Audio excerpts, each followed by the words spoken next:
Iroda Gulamova.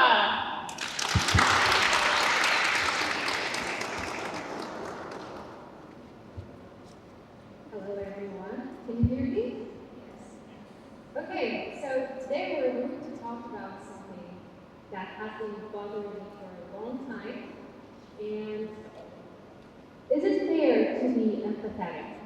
10 years ago, when I just started teaching at the university, into my office, I see a student coming into my office with red eyes. All night, she had been crying. She had a missing stick. And she had a reason. She said that her grandmother had passed away. I understood her situation and gave her an extension of 2 weeks. However, after a month, she again missed the deadline. And you know what happened? Yeah, her grandmother died again. So after a while, over the semester, by the end of the year, her poor grandmother died for the 4th time. And, every time I gave her extension. Not because I believed her, not because I thought she was right, but because I didn't want to be that person who didn't believe her. So, after that situation, I started thinking for the first time, is it fair to be empathetic? Because it sounds like a sweet question, like, is it fair to be honest? Is it fair to be kind? We never think about it. It sounds like something natural. And it's one of the quietest contradictions we're facing nowadays in the modern world, but we don't really have an answer. And today I'll try to answer this question with you. So the contradiction is as such. Every time I give extension or I extend grace to a student, there's something that happens to another student. Another student is excluded, is not getting that grace. The student in front of me coming into my office with red eyes, cried all night, saying she or he had a problem. I try to understand her. But how about another student who doesn't come to my office, who doesn't tell about the problems, however, pulls the all-nighter, prepares everything and submits, but gets the well-deserved, let's say, but C? Is it fair in this situation for that student? So, tell me, which one of those students got fairness? So, now I want to be clear. I don't want to say that all professors have to be strict or cruel. So, I don't want to promote hard visits. However, I've heard every excuse in the book. The dead grandmother, the broken laptop, the email that must have been lost somewhere, just didn't reach me. And the favorite one I ever heard, and I'm going to quote, is Mercury was in retrograde. So, and yeah, this is a real situation where the student was most probably joking, but I took it seriously and I responded. That's fine. As long as Mercury submits your paper on your behalf, everything's fine. So, no, I'm not anti-empathy. I am a pro-paradox. We have to understand that what we love, which is empathy, is something that has two faces. It can be two-sided. So let me give you some numbers.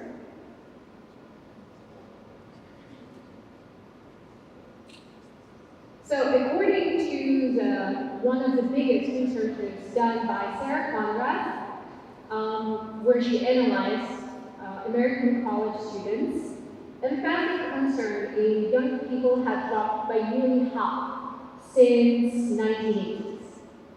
That's a very interesting case. The numbers dropped in people, but the demand for empathy had increased. More and more students came with anxiety issues, depression problems. More and more students wanted empathy from the teachers, from the school, from their peers.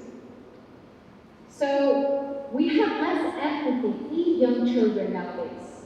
However, we have more demand for empathy from young children at the same time. However, institutions like schools, teachers, and universities also have to consider that the student is in depression or having problems with anxiety or some problems related to family and other things. Let me tell you about another student of mine. So I'm telling you the stories from my freshman students when I just started teaching. So both of us were new to the university, I as a teacher, they as students. So that student, in my opinion, as I saw him, was struggling. He was not only struggling academically, but he was also struggling mentally. He was from a very abusive family, and he came from a difficult home. He didn't sleep well. I saw him regularly falling asleep in the classes, but I knew that he was a smart student. And every time, knowing his situation at home, I tried to show him a little pity or understanding, so-called, and I gave him every possibility to submit his assignments. So whenever he couldn't give the speech in front of the class, I called him to my office so that he could give that speech right to me and have less anxiety. Every time he couldn't submit the paper on time, I would say, okay, I'm here with you, I understand you, you can do just what you can. But you know, after some time, he finished the course and I met him in the hallway. And casually we were talking about his student life, and he said something that broke my heart. He said, I've failed several courses. I failed next course and the next course and again. And he said, I realized that I cannot handle difficult things anymore. And there was a lump in my throat because I realized that it was me among one of those people who broke him. So it was very upsetting for me because by agreeing every time to him saying, I cannot do, every time following his feelings and trying to support him as I thought, I was breaking him because I was agreeing that he couldn't do. He said he couldn't do, and I said, okay, do as you want or do as you can. And then I realized one thing, that empathy without expectation is just a long, slow form of giving up on someone. I wanted to support that student, but I gave up on him. There's a very interesting phrase in American education, the soft bigotry of low expectations. So the idea behind is very devastating. When the professors have low expectations in their students, the students perform according to the expectations their teachers have. And the teacher's expectations can sometimes be stronger than family situation, the situation around everything that happens for the student and to the student. And there was another research, very interesting one, by John Hattie, and he spent decades synthesizing thousands of studies and what actually moves the needle in classrooms. And in his rankings, teachers' expectations ranked among the most powerful things that run the student's success. And it's higher than homework, it's higher than grades, it's higher than attendance, it's higher than anything that student can get. And sometimes it's even measurably better than controlling for ability. So let me simplify it. The empathic shrug when we say, it's okay, you've got it, it's fine, do what you can, we're simply giving up on our students. We're simply giving up on our friends, on our neighbors, on anybody we know. Because we're lowering the bar and we're telling them this is what they can do, and they cannot push beyond the limits. So what do we do? Throw empathy out of the window and forget that it exists and start checking the papers like machines as if the students are just the numbers from the IDs? Of course, no. We keep forgetting that empathy is not the same thing as what we usually do. There are two interesting terms. There is empathy and accommodation that we usually confuse. Empathy is when we understand the people's problems, And accommodation is when we try to remove the obstacles on the way of this person.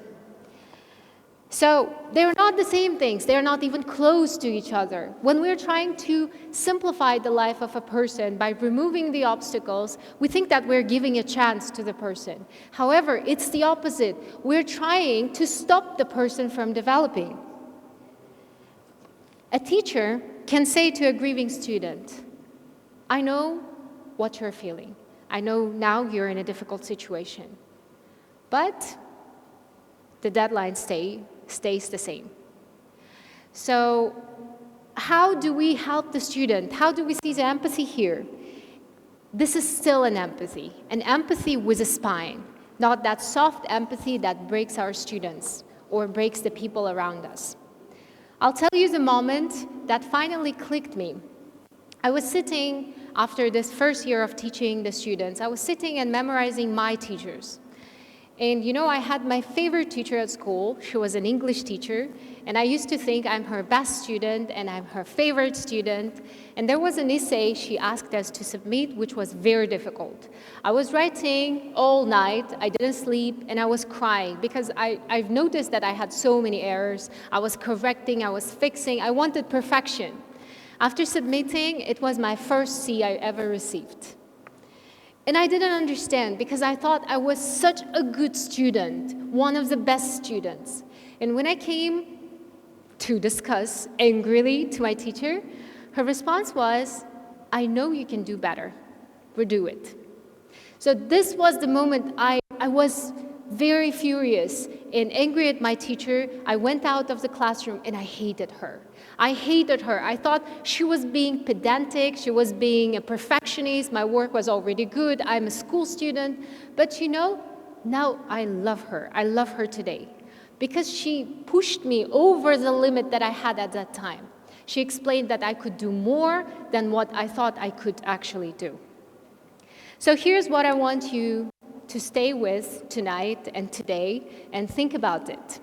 Empathy is not a feeling, it's a practice. It can be done well, it can be done badly, but you know, when we want to be empathetic but at the same time help our students, we can ask different questions. When we have empathy, we can say, what do you actually need in order to grow? But when we say, what can I do for you to make it easier, we are accommodating. We're not showing support, we're not showing empathy. We are accommodating our students, our friends, and anybody around us. The next time someone in your life comes crying with red eyes, saying something happened, instead of trying to just support them, ask how can you help them grow? Ask how can you help them improve? Even in the same situation, instead of moving the deadline, I could have asked, how can I help you so that you can finish it before the deadline? And there is a very interesting sentence in English, which is also at the same time one of the most powerful sentences in English. I believe you can do it. So do it. And because in every classroom, in every office, in every house, in every relationship, there is a fairness paradox. And there is no way to abandon empathy. It is always to expect more of it and more of ourselves. Thank you very much.